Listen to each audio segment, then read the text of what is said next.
Hey guys, my name is Levi. I'm with Odell Realty. I specialize in short-term rental acquisition and primary homes around the Charlotte, Lake Norman area, and then short-term rentals pretty much all across Western North Carolina. Today I wanted to go over something real quick, and that is the number one mistake that people make when making or purchasing a short-term rental. Particularly if you're new, you're thinking about coming into this for the first time. And I just wanted to cover this since I've done several of these. We kind of go over this mistake all the time. And that's pretty much it. We'll get right into it.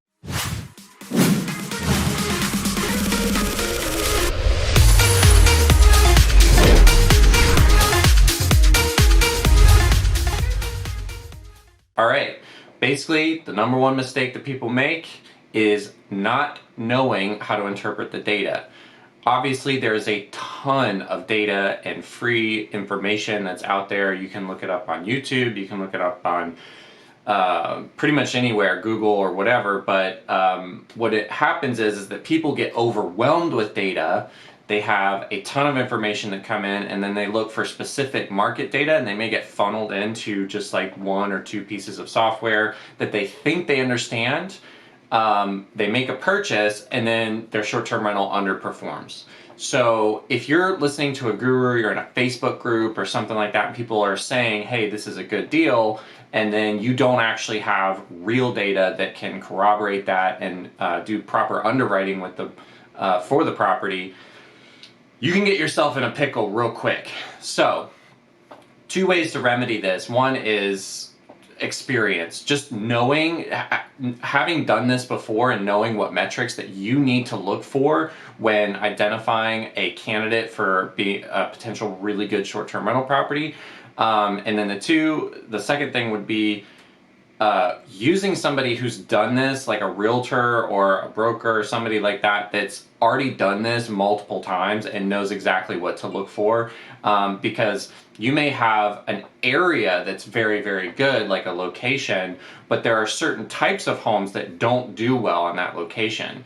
And a lot of realtors, most realtors are not very good at short-term rental underwriting and acquisition.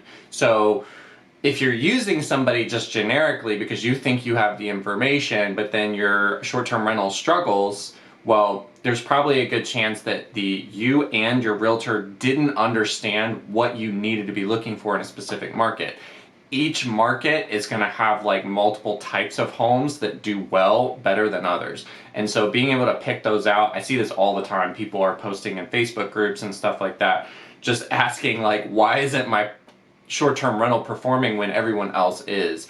And I'm trying to help people make better decisions. So knowing how to interpret data from places like AirDNA, Rabu, Mashvisor, there's a bunch of them out there, but or using somebody who is experienced in interpreting that data.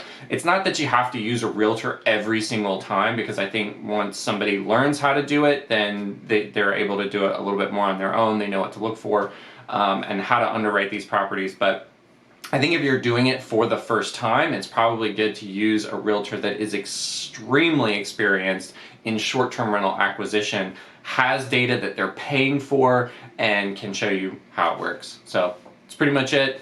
I hope this is helpful, and I'll talk to you later.